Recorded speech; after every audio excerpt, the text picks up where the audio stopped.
이제 요한복음 14장 25절부터 31절 말씀 우리 교독을 합니다. 말씀의 제목은 조금 바꿔서 예수님이 주신 평안으로 합니다. 14장 25절부터 31절. 내가 아직 너희와 함께 있어서 이 말을 너희에게 하였거니와 의사 곧 아버지께서 내 이름으로 보내실 성령 그가 너희에게 보내는 것을 가르치고 내가 너희에게 말한 모든 것을 평안을 너희에게 끼치노니 곧 나의 평안을 너희에게 주노라. 내가 너희에게 주는 것은 세상이 주는 것과 같이 아니라 너희는 마음에 근심하지도 말고 두려워하지도 말라. 내가 갔다가 너희에게로 온다 하는 말을 너희가 들었거니 나를 사랑하였더라면 내가 아버지께로 감을 기뻐하였으리라. 아버지는 나보다 크심이라. 이제 일이 일어나기 전에 너희에게 말한 것은 일이 일어날 때 너희로 믿게 하려 함이라. 이후에는 내가 너희와 말을 많이 하지 아니하니 이 세상에 임금이 오겠습니다. 그러나 그는 내게 관계할 것이 없으니 다같이 오직 내가 아버지를 사랑한 것 같이 아버지께서 명령하신 대로 행하는 것을 세상이 알게 하려 함이라. 일어나라 여기를 떠나라 하시니라. 아멘. 예수님께서 마지막 십자가를 지시기 전에 이제 제자들과 마지막 만찬을 하시면서 계속해서 강의가 이어집니다. 제자들은 지금 근심에 꽉 차 있습니다. 왜 그렇죠?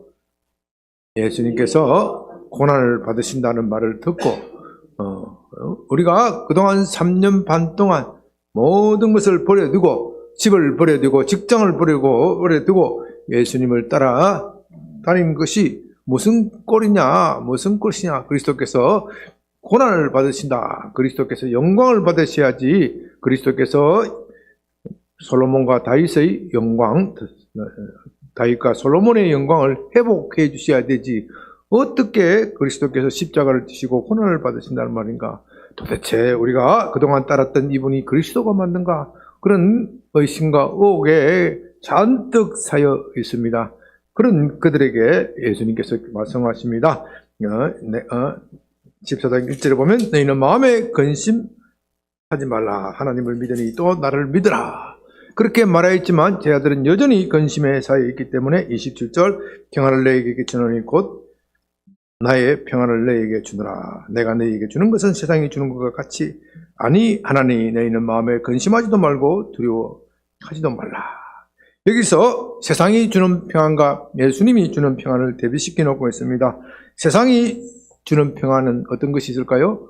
세상은 뭐가 많아야 평안하다고 생각합니까? 뭐니 해도 머니가 많아야 된다고. 또 어떤 사람은 머니보다는 뭐가 좋아요? 권력이 좋다. 돈이 좋다. 권력이 좋다. 또 건강이 있어야 된다. 건강을 잃으면 모든 것을 잃어버린다. 그렇게 생각하면서 세상 사람들은 뭔가 있어야 평안하다. 요새 정치권에 평안하지 않는 사람이 있어요. 어떤 사람이 제일 평안하지 않을까요? 굳이 이런 말하면은 좀 뭐 하지만은 이놈 판결이 어떻게 될지 하루는 천당 갔다가 하루는 지옥 갔다가 천당 갔다가 몇 번을 왔다 갔다 하는 사람이 있어. 요 앞에 보면요, 뭐 제명아 감방 가자 그런 사람이 있고, 또 보면 또 어떻게 보면 밑에 보면 성렬아 감방 가자 하는 사람이 있어. 내가 특정한 일을 이야기하는 게 아니고, 그 권력의 정점에 선 사람, 두 양반 다 권력의 정점이 있는 거 아니겠어요? 하나는 여당 권력의 정점이 있고 하나는 야당 권력의 정점이 있는데 평안하지가 않아. 제가 죄송합니다만은 흔히 한다는 소리로 성길이한테 가서 물어봐도 마음 평안할까? 마음 평안하겠어요? 본인이 이야기했잖아요. 아유, 대통령이 너무 힘들다고. 너무 힘들다고. 재명이한테 물어보면 또 평안하다 할까요? 와, 이거 뭐, 권력을 잡은 사람도 평안하지 않고, 평안하지 않고. 그러면 정원이한테 물어보면 어떨까? 정원이한테 물어보면 평안하다 할까요? 얼마나 불안하겠어요. 얼마나 불안하겠어요. 지금 뭐 북한이 얼마나 남한에서 저 삐라 하나 보내는 것 가지고도 얼마나 겁을 먹고 있어요. 뭐 주석궁 앞 위에 뭐 남한 삐라가 떨어졌다고? 어떤 사람은 그건 자작극이다. 뭐 자작극이든 무슨 극이든 얼마나 불안해요. 얼마나 불안하니까 어떻게 했어요? 자기 병사들을 어디다 팔아먹었어요? 러시아에 팔아먹어요. 모르겠냐. 나라가 갈 때까지 간 거지. 네? 나라가 갈 때까지 뭐 나라를 그냥 자기 군대를 용병으로 팔아먹는 것이죠. 뭐 때문에? 자기 정권 유지하기 위해서. 다른 거 없어요. 다른 목적이 없어요. 오직 정권 유지하기 위해서. 그게 세상이 주는 평안함입니다. 세상이 주는 평안함은 무엇을 가지고 있어야 되고 뺏기지 않아야 돼. 가지고 있고 뺏기지 않아야 평안하다. 그러나 지금 예수님은 가진 것을 다 놓으시고 뺏기려 하는 판에 평안하다. 그러면서 그 평안을 너희에게 준다. 너희에게 끼친다. 여러분, 예수님이 왜 평안합니까? 모든 것을 다 잃었지만 누구를 가지고 있어요? 네. 모든 것을 다 잃었지만 예수님은 십자가에 못 박히시면 그야말로 모든 것이 다 끝장이에요. 네, 십자가는 가장 죄수 중에서도 가장 비참한 죄인들이 당하는 형입니다. 누가 십자가에 달린 그 사람이 이 세상을 구원한다고 할 수 말하겠습니까? 누가 그 사람이 우리를 구원한다 그렇게 말할 수 있습니까? 십자가는 모든 것을 다 잃어버리는 현장입니다. 그런데도 예수님은 그 십자가를 지는 현장에서도 나는 평안하다. 물론 그날 밤에 또 예수님은 겟세마네 동산에서 그야말로 피땀을 흘리면서 고뇌하면서 기도하기도 하시지만 그러나 나는 평안하다. 여러분, 예수님의 평안은요 그냥 모든 것을 다 가지고 있는 그런 상황에서 평안이 아니에요. 그것은 세상이 주는 평안이에요. 세상이 주는 평안. 모든 권력을 다 내 것으로 하고 모든 재물을 다 내 것으로 해야 평안하다. 김정은이가 모든 것을 다 가져가면 우리는 어떻게 돼요? 모든 권력을 다 가져가면 우리는 평안할까요? 안 할까요? 저와 여러분은 행복해야 안 해요? 행복 안 해요? 온 세상의 권력, 심지어 미국의 권력까지 김정은이 다 쥐고 흔들면 우리는 어떻게 돼요? 네? 얼마나 불안합니까? 얼마나 불행합니까? 그것은요, 김정은도 불안하고 우리도 불안해요. 왜요? 이 권력을 언제 뺏길지, 언제 내 밑에 있는 부하들이 나를 배신하고 뒤통수를 칠지. 그러니까 맨날 하는 짓이 그러잖아요. 김정은이 얼굴을 비슷한 사람을 여러 대역으로 시켜서 홍길동도 아니고 말이지. 여기도 나타나고 저기도 나타나고 너무 불안하니까 그렇게 하는 거예요. 그러니까 세상이 주는 평안은 거짓 평안이에요. 엉터리 평안이에요. 모든 것을 다 가져야 평안하다고 세상은 말하지만 모르는 것을 다 가져도 결코 평안하지 않는 거예요. 그러나 예수님은 모든 것을 다 잃어도 한 분 하나님만 가지면 평안하다. 모든 것을 나는 다 잃어도 다. 왜냐하면 하나님 안에 모든 것이 있기 때문에. 모든 것이 있기 때문에 그런 겁니다. 내 손에 쥐어서 평안한 것이 아니라 하나님 한 분만 연합하고 한 분만 결합하면 모든 것이 행복해지는 거예요. 이것을 예수님께서 이 땅에 있어서 이 땅에 계시면서 가르쳤는데 제자들이 그것을 깨달을까요? 깨달았을까요? 못 깨달았을까요? 못 깨달았어요. 못 깨달았기 때문에 이 예수님을 놓치면은 나의 평안은 깨어진다. 나의 행복은 깨어진다. 이 예수님은, 이 육신적인 예수님을 붙잡아야 내 인생, 내 행복이 보장되는 것인데, 이 육신의 예수님이 내일이면 무참하게 십자가를 지신다고 하니 내가 어떻게 마음이 평안할 수 있겠습니까? 나는 예수님과 함께 모든 것을 잃어버리는 겁니다. 다시는 회복되지 못할 것입니다. 이 불안과 두려움에 쌓여 있기 때문에 가장 수제자라고 하는 베드로조차도 예수님이 십자가를 진다 그러니까 하시니까 뭐라고 그랬어요? 절대로 그런 일이 일어나서는 안 된다. 주님이 십자가를 지는 것은 주님도 고통이지만 나도 고통입니다. 나는 뭐가 되는 겁니까? 주는 그리스도시요 살아계신 하나님의 아들입니다. 주가 되시고 살아계신 하나님의 아들이 어떻게 로마의 병정에 무참하게 체포되어서 십자가를 질 수 있습니까? 그런 형벌을 받을 수 있습니까? 그런 예수를 누가 구세주라고 믿을 수 있겠습니까? 주님이 십자가를 지시고 나면 우리는 다 세상으로부터 손가락질 받습니다. 미친놈들 꼴 좋다 그렇게 말할 것입니다.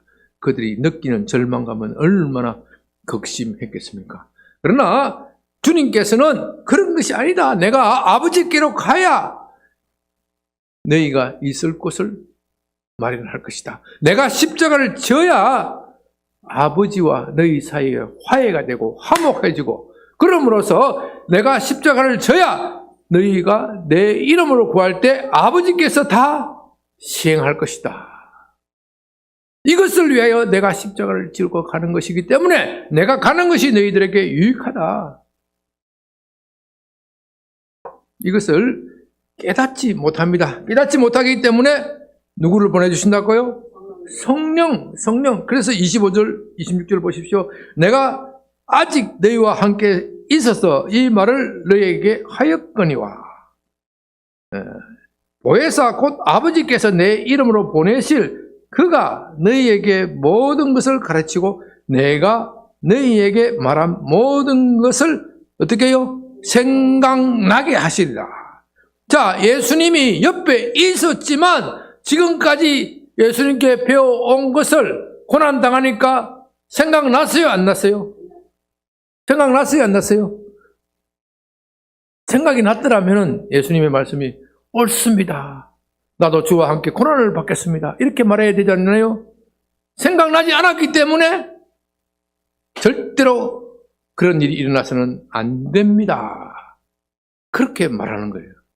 그 말은 다른 말로 하면 아직도 그들에게 깨달음이 오지 않았다. 깨달음이 오지 않았다. 깨달음이 머릿속에만 있고 마음속에는 없으니까 환난과 고난과 핍박이 닥치자 머리에 있던 생각들은 혼비백산하거든요. 다 날아가 버리는 거예요. 이것을 마음에 심어두었더라면 날아갈 일이 없을 것인데 그것을 마음에 심지 않았기 때문에 그렇게 되는 겁니다. 그래서 성령께서 우리 예수님께서 보내주시는 그 성령님은 예수님의 말씀을 우리의 머리에 기억나게 하는 것이 아니라 어디에요? 마음에 심어주신다. 성령께서 오셔야 너희가 내가 말한 것을 기억나게 한다. 여러분 이게 여기서요 기억나게 한다. 이 말과 생각나게 한다. 이게 참 중요하다네. 예수님 성령께서 오시는 일을 하시는 일 생각나게 한다. 누구를 생각나게 한다고요? 무엇을 생각나게 한다고요? 예수님이 가르치신 말씀. 가르치신 말씀. 그 말씀은 지금 어디 있어요? 그 말씀은 지금 어디 있어요? 여기에 기록되어 있잖아요. 기록된 말씀. 성령은 말씀을 기억나게 하는 거예요. 말씀. 이거 중요한 얘기예요. 말씀을 기억나게 하는 분. 예. 말씀. 여러분들이 수험장에 갔을 때 공부한 것이 기억나야 맞출 수 있지. 아무리 공부를 많이 해도 기억나지 않으면 현장에 가면 어떻게 해요? 틀리잖아요. 현장에 가면 틀려. 왜? 시험이라는 것은 언제나 긴장하고 떨리는 일이에요. 네. 그 현장에서 기억나게 하기 위해서 피눈물 나는 노력을 한다고 그랬잖아요. 계속 반복한 연습을 한다고 그랬잖아요. 그런데 이 영적 세계의 시험이라는 것은요, 지금 우리가 대학을 들어가기 위해서 시험을 보는 거나 뭐 직장을 잡기 위해서 시험 보는 거, 그런 것의 긴장에 보다는 훨씬 더 강한 거예요. 훨씬 더 강하기 때문에 이건 죽느냐 사느냐의 문제이기 때문에 지금까지 배워온 것이 하나도 기억나지 않는 거예요. 지금 예수님께서 십자가를 지시기 전에 내가 십자가를 진다는 말을 몇 번이나 반복했습니까? 계속해서 예루살렘을 오시면서 수도 없이 반복을 했는데 마지막 날 되니까 왜 치느냐고, 왜 그러냐고, 그러면 안 됩니다. 계속 그러잖아요. 내 생각, 내 고집이 그대로 남아있기 때문에 이 마음에 있는 못된 이 생각과 버릇, 하나님의 뜻에 순종하지 않고 내 뜻대로 하려는 이 버릇, 이것을 고치지 않고서는 말씀이 들어가지 않는 거예요. 말씀이 기억나지 않는 거예요. 그래서 성령께서는 우리 마음에 오셔서 이 마음의 질병을 마음의 질병을 고치져야, 질병이 고쳐져야 예수님의 말씀이 기억나는 거예요. 자, 예수님은 말씀이죠. 네, 태초에 말씀이 있어요. 요한복음 1장 1절에서 태초에 말씀이 있다고. 말씀이 누구라고요? 예수, 하나님이시고 곧 말씀이 하나님이시고 말씀. 네, 말씀. 이 말씀은, 이 성경은 기록된 거예요. 그러니까 성경은 곧 예수님이요. 성경은 곧 하나님의 말씀이고 하나님의 말씀은 곧 예수님. 그래서 이 성경은 기록된 말씀. 기록된 말씀. 예수님께서 친히 말씀하시죠. 모든 성경은 나를 기록한 것이다. 나를 기록한 것이다. 나를 기록한 것이다. 이 땅에 오신 예수님은 인격적 말씀. 인격적으로 오신 말씀. 이거는 기록된 말씀. 이 인격적인 말씀과 기록된 말씀은 일치하는 거예요. 일치하는 거예요. 이 말씀만 가지고 있으면은, 기록된 말씀만 가지고 있으면 우리가 말씀을 제대로 이해를 못해요. 그래서 이 말씀이 우리 가운데에 나타나서, 사람의 인격으로 나타나서 우리가 손으로 보고 만지고 느낄 수 있도록 나타나셨단 말이에요. 그래서 그것을 가지고 예수님이 이 땅에 현현하신 것을, 나타나신 것을 보고 인격적 말씀이다. 예수님의 인격이 우리 말씀 가운데, 말씀이 우리 가운데 거하시고 말씀이 우리를 다스리고 말씀이 우리를 통치하고 다스리시는 거예요. 그러나 이 인격으로 오시던 말씀이든 기록이 된 말씀이건 이것이 우리 마음속에 들어오를 거 하면 성령께서 반드시 오셔야 한다. 성령께서 반드시 우리에게 가르쳐 주셔야 한다. 여기에 성경에 얼마나 보배롭고 은혜롭고 지혜로운 말씀들이 많이 있습니까? 우리가 굳이 구원 신앙이 아니더라도, 믿지 않는 사람들이라도 이 성경에 무한한 지혜가 담겨있고 무한한 아름다운 문장이 담겨있기 때문에 성경을 소재로 소설을 만들면 어떻게 해요? 역사상 보면 다 베스트셀러가 되는 거예요. 성경만 잘 연구를 해서 뭔 작품을 만들면 그 작품이 히트를 치게 되어 있어요. 히트. 우리 김강도석 아직 그 정도 경지에 못 이르러서 히트를 못 치는 거야. 성경만 제대로, 여러분 한번 생각해 보시죠. 이 구약이 아니라 그리스 헬라의 헬라신화라는 게 있었어요.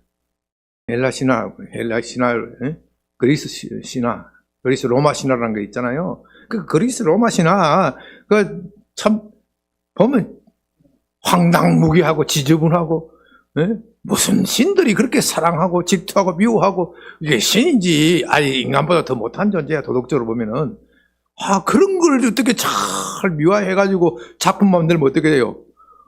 아주 그럴듯하고 돈을 버는 사람 많아.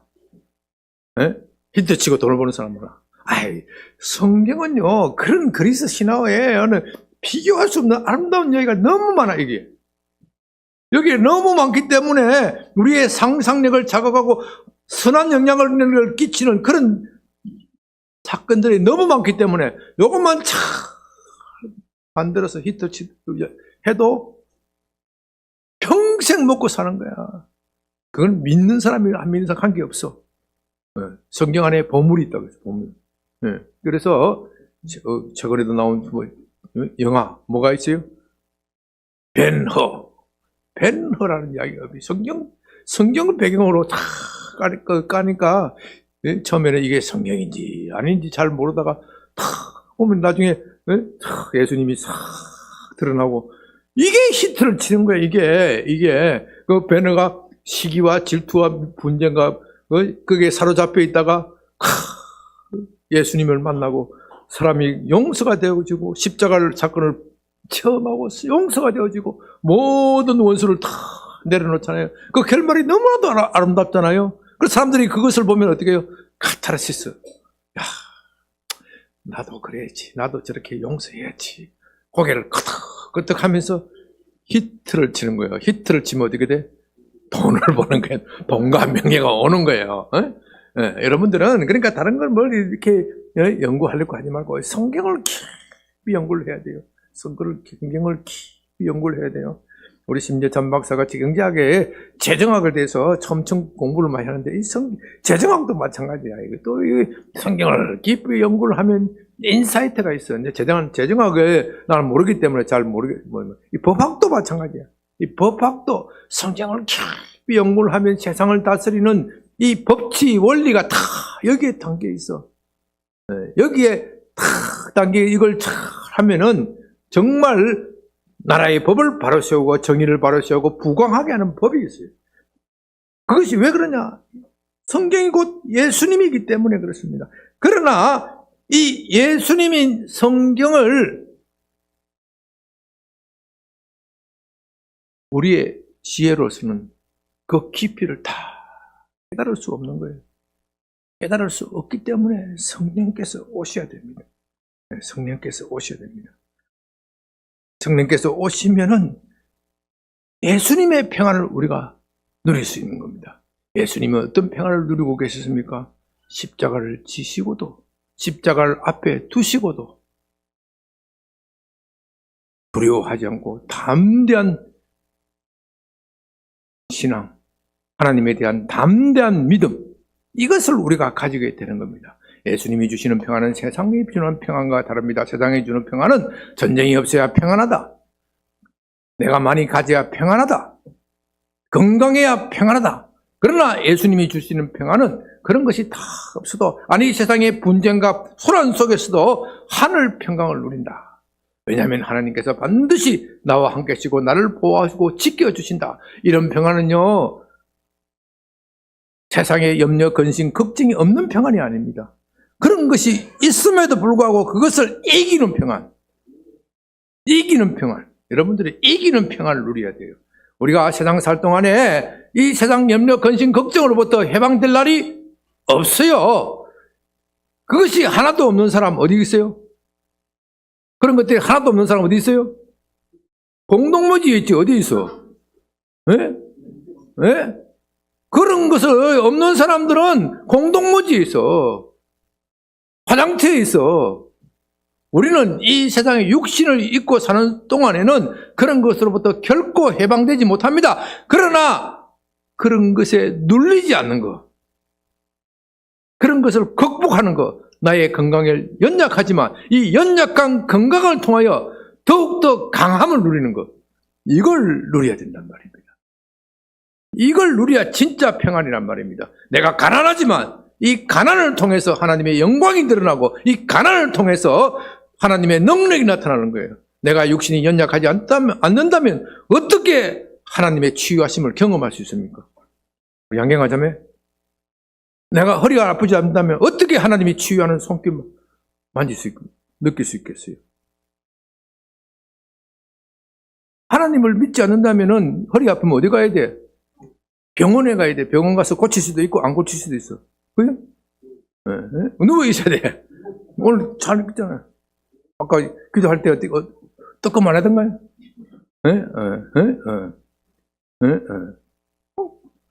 그렇게 하는 거예요. 하나님께서 능력을 나타내시는 거예요. 그래서 사도는 뭐라고 고백합니까? 내가 연약할 때 하나님의 강함을 누린다. 내가 약할 때 강해진다. 하늘 평화는요, 내가 약할 때 강해지는 거예요. 내가 약하다는 것은요, 세상이 바라는 것들을 다 빼앗기는 것을 얘기합니다. 세상 사람들은 우리가 원하는 것, 이것을 가지고 있으면 강하다고 말하고, 이것을 빼앗기면 뭐라 그래요? 약하다고 말하고. 그러나 우리의 믿음은 우리가 약해질 때 강해지는 거예요. 우리가 약해져야 하나님의 능력이 우리에게 나타나는 거예요. 우리가 가지고 있으면 그 가지고 있는 것 가지고 얼마나 우리에게 유용하게 쓸 수 있겠습니까? 그거 별거 없어요. 별거 없어요. 그러나 하나님의 강함이 임하면은 그건 영원한 것이고 매일과 같이 체험하는 겁니다. 그렇기 때문에 우리 그리스도인들은 매일과 같이 약해지지만 매일과 같이 또 강해지는 거예요. 그래서 사도는 뭐라고 말합니까? 나는 매일 죽노라. 매일 죽어야 매일 다시 사는 거예요. 매일 죽어야 사는 거예요. 이것을 깨달아야 하늘 평안을 누리게 되는 겁니다. 28절, 내가 갔다가 너희에게로 온다 하는 말을 너희가 들었거니와 나를 사랑하였더라면 내가 아버지께로 감을 기뻐하였으리라. 아버지는 나보다 크심이라. 여러분, 이 말이 이제 이해가 되었으십니까? 나를 사랑하였더라면, 이 말을요 좀 바꾸어서 나를 믿었더라면 이해가 되세요? 이 성경에서는요, 사랑, 믿음, 이것을 호환적으로 쓸 때가 많아요. 문맥이 잘 안 통할 때는 이걸 바꾸어서 딱 하면은 금방 이해가 돼요. 맞죠? 나를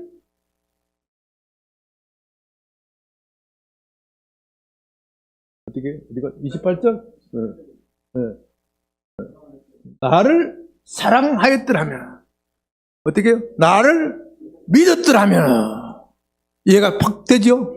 네, 이해가 팍 되죠? 내가 아버지께로 감을 기뻐하였으리라. 왜냐? 내가 주는 것은 한정되어 있다. 나는 지금 이 육신을 입고 있기 때문에 내가 너에게 주는 것은 한정되어 있다. 그런데 아버지께로 가면 선물을 어떻게 해요? 왕창 받아서 안겨주겠다. 그러니 내가 잠시 고난받는다고 해서 너희가 실망하고 낙담할 일이 어디 있느냐? 이 고난 끝에는 아버지의 영광이 있다. 아버지의 영광이 있다. 예수님은 그것을 믿었으니까 아버지께로 가는 것을 너무 기뻤어요. 다시 말해서 하나님께서 그렇게 해 주실 것을 믿는 것이 바로 하나님을 사랑하는 것이다. 믿는 것이 하나님을 사랑하는 거예요. 우리가 약할 때 하나님께 믿으면 하나님께서 나의 약함을 통하여 영광을 나타낼 것이다. 그것을 믿으면 그것이 곧 하나님을 사랑하는 것이 되는 거예요. 사랑하는 것이 되는 거예요. 이처럼 성경은 믿음과 사랑을 혼용해서 써요. 혼용. 그것은 논리적으로는 의미 끊기게 구분되지만 실제에 있어서는 구분되지 않는 거예요. 믿지도 않는 사람은 어떻게 사랑해? 사랑하지도 않는 사람은 어떻게 믿어? 그렇잖아요. 사람 사이에도 마찬가지예요. 아니 부부가 사랑하지 않는데 어떻게 믿어요? 믿지도 않는데 어떻게 또 사랑을 해? 그래서 믿음과 사랑은 같이 동거하는 거예요. 그래서 사도가 뭐라 그래요? 믿음과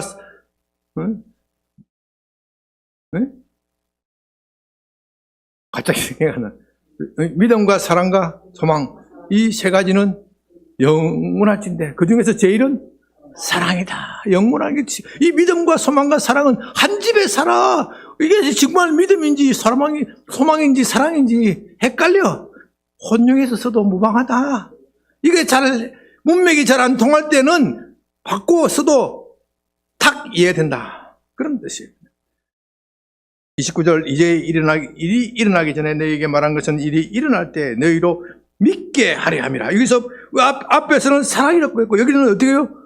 믿게 하려 함. 믿음이라고 썼잖아요. 그러니까 혼용해도 되는 거예요. 이후에는 내가 너희와 말을 많이 하지 아니하리니 이 세상의 임금이 오겠습니다. 이 세상의 임금이 누구예요? 사탄, 마귀가 지배하는 세상이 온다. 그러나 그는 내게 상관할 것이 없으니, 내게 상관할 것이 없다는 말은 사탄이 오더라도 그는 나의 왕국에 대하여, 그리스도의 왕국에 대하여 털끝 하나 건드리지 못한다. 아무것도 아니다. 내가 십자가를 지는 것 너희가 두렵고 떨리지만, 그러나 이 사탄이 그것을 통하여 온 세상을 지배하는 것처럼 보이지만 나는 그 십자가를 통하여 하나님의 사랑을 보여줄 것이다. 하나님의 영광을 드러낼 것이다. 그러니 그 사탄 마귀의 그 무서운 세력들은 나의 왕국과는 아무 상관이 없다. 그는 나의 왕국에 인치도 침범하지 못한다. 그런 뜻이죠. 31절, 오직 내가 아버지를 사랑한 것과 아버지께서 명하신 대로 행한 것을 세상이 알게 하려 함이라. 일어나라, 여기를 떠나자. 일어나자, 여기를 떠나자. 이걸 영적으로 생각을 해야 돼요. 일어나자, 여기를 떠나자. 여기는 어떤 여기입니까? 세상의 염려, 근심, 걱정에 매이는 이 상황을 떠나자. 아버지 사랑 안에 들어가자. 그래야 너희가 참된 평안을 누리는 겁니다. 여기서 정리합니다. 우리가 정말로 예수님의 평안을 누리려면 예수님의 말씀하신 것을 기억나야 돼요. 기억나야 돼요. 기억나릴 거 하면은 첫째로 내 머릿속에 저장한 것이 있어야 돼요. 저장한 것이 없으면 기억이 안 나요. 알겠어요? 머릿속에 저장하려면 어떻게 해야 돼요? 내가 성경을 읽어야 돼. 아니, 어떤 사람은요, 성경도 안 읽고 하나님이 직통 계시를 내려주기를 바라는 사람이 있어요. 청계산에 가면 그런 사람 엄청 많아. 매일과 같이 기도하고 성경 안 보는 사람 엄청 많아. 그게 아니에요. 하나님이 직통 계시를 주는 게 아니라 성령은 말씀을 기억나게 한다. 말씀이 뭐라고요? 기록된 말씀, 성경이고, 인격적 말씀, 예수님과 기록된 말씀은 일치하는 거예요. 일치하는 거. 성령께서 오셔서 하는 일은 예수님을 기억나게 하는 것인데, 맨날 바라는 것이 직통계시. 기도하다가 성령에 이끌려서 천국에 왔다 갔다 하는 거. 환상을 보는 거. 이런 건 맨날 바라본다고요. 성령께서 처음에 그렇게 역사하실 때가 있어요. 하도 수준이 낮으니까. 몇 번 하다가 성령께서 재미가 있어요, 없어요? 이 자식, 내가 일하러 온 사람이 일하고 온 것이 아닌데, 자꾸 그런 엉터리 같은 짓을 해. 그렇게 자꾸 하면 어떻게 돼요? 성령께서 역사 안 하시면, 그 다음에 마귀에게 끌려가는 마귀가 살짝 욕하면, 요게 성령인 같네. 마귀가 살짝 왜? 성령께서는 그렇게 짜증나고 성질나니까 응답을 안 하시오. 응답을 안 하면 그때 마귀가 싹 틈타는 거예요. 응답을 안 하시는 이유는 뭐예요? 성경을 봐라 이거지. 그때 얼른 성경을 봐야 되는데 성경을 안 보고 끌려가니까 마귀에게 혼나도록 내버려 두시는 거예요. 내버려 두고 다 틀리고 돌아올 것이다. 언제까지나 너희가 어린아이 수준에 머물리느냐. 그러니까 우리가 예수님의 말씀을 기억나려고 하면 첫째는 우리가 예수님의 말씀을 많이 먹어야 돼. 먹은 것이 없는데 어떻게 기억해내겠어요? 이해가 되세요? 먹은 것이 일단 읽고 난 다음에 기억나야 돼요. 예수님의 제자들이 일단 예수님을 봤으니까 말씀이 나중에 성령께서 기억나게 하시는 것이지, 예수님을 보지도 않았는데 어떻게, 사도들이 예수님을 보지도 않았는데 어떻게 말씀을 기억하게 내겠어요? 그러니까 직통계시를 바라는 사람은 헛상을 바라는 거예요. 성령께서는 절대로 그렇게 역사하시는 분이 아니에요. 먼저 우리가 예수님을 보고 느끼고 만져야 돼. 그러나 인격적인 예수님은 우리 눈앞에 없으니까 무엇을 가지고 보고 느끼고 만진다고요? 기록된 이 말씀. 이 기록된 말씀을 먼저 우리가 먹어야 돼. 읽어야 돼. 부지런히 읽어야 돼. 그래야 성령께서 역사하시는 거예요. 그리고 부지런히 기도해야 돼. 성령께서 그렇게 역사하시도록 기도를 해야 돼요. 여러분, 성령께서 역사하시는 것을 우리는 흔히 불 성령의 불 주시옵소서, 불 주시옵소서 그렇게 이야기하잖아요. 그 말이 틀리다는 건 아니고 그 표현도 괜찮은 표현이에요. 성령의 불 주시오 그렇게 기도를 많이 하세요. 그건 괜찮은 기도예요. 그런데요, 우리가 육신의 불을 붙이는 것도 얼마나 힘듭니까? 요즘 뭐 나이 타 가지고 탁 기술이 발달되고 하지만 옛날 사람들은 불 붙이면 어떻게 하려야 돼요? 예? 부싯돌이 있으면 다행이지. 부싯돌이 없으면 어떻게 해요? 마른 나무를 가지고 막 아이고 비벼. 얼마나 비빌까 될까요? 한번 해봤어요? 비비고 해봤어요? 그거요, 숙달된 사람도 몇십 분 비벼야 된대. 우리 같은 사람 1시간 비벼도 안 될 것 같아. 예? 우리 같은 사람은 1시간 비벼도 안 될 것 같아. 숙달된 사람도 몇십 분은 비벼야 불이 붙는데. 예? 이 육신의 불도 그런데 우리가 기도할 때 하나님의 영이 임하고 하나님의 성령이 우리 곁에 불 붙으려면 얼마나 많이 비벼야 되겠어요. 적당히 하나님 하시려면 하시고 마시면 마시고 몇 번 쥐야 기도해보다가 응답도 없네. 에이씨 쏘갔다. 그게 아니야. 귀한 것은 받으려면 어떻게 해야 돼요? 악을 써야 돼요. 악을. 네? 귀한 것은 받으려면요. 네? 예수님께서 하나님이 주시는 선물은 그저다 공짜다 하니까 진짜 그전 주고 공짜인 줄 알아. 그게 아니에요. 네? 이 값어치에 비하면 너희가 노력하는 것은 아무것도 아니다. 그런 뜻이요. 이 무한한 가치를 비하면은 너희가 악을 쓰고 용을 쓰는 이거 아무것도 아니다. 이거 받아보면 정말로 귀한 것이다. 그런 뜻이지. 우리는 아무것도 하지도 않는데 마치 하늘에서 비가 오듯이 감이 하늘에서 뚝 떨어지듯이 그렇게 기다리면 안 된다. 몸을 비비고 꼬고 온 전심으로 바라고 간구하고 간절히 구해야 된다. 이 귀한 것을 사모하면서 기다리라. 사모하는 사람이 받는 거예요. 간구하는 사람, 애타게 간구하는 사람이 받는 거예요. 그래서 우리는 기도할 때 우리 몸을 비비꼬듯이 마치 불을 붙이는 사람이 몸을 비비꼬듯이 그렇게 간절히 구해야 받는 겁니다. 그렇게 구할 때 성령께서 이 말씀이 우리 가운데 나타나시는 거예요. 내가 읽었던 말씀이 마치 움츠러서 움직이는 것 같아. 내 위기 때 적절한 말씀을 탁 주시고 하늘 평안을 탁 주시고 나를 어리석은 길로 가지 못하도록 탁탁탁탁 가로막게 하시는 거예요. 여러분들은 그런 체험을 해야 돼. 그런 체험을 해야 진짜 성령 받는 거예요. 여러분 한번 아까 우리 불렀던 찬송 아버지 애타게 불러. 그냥 부르지 말고 그냥 적당히 부르지 말고 아버지 하고 불러야지.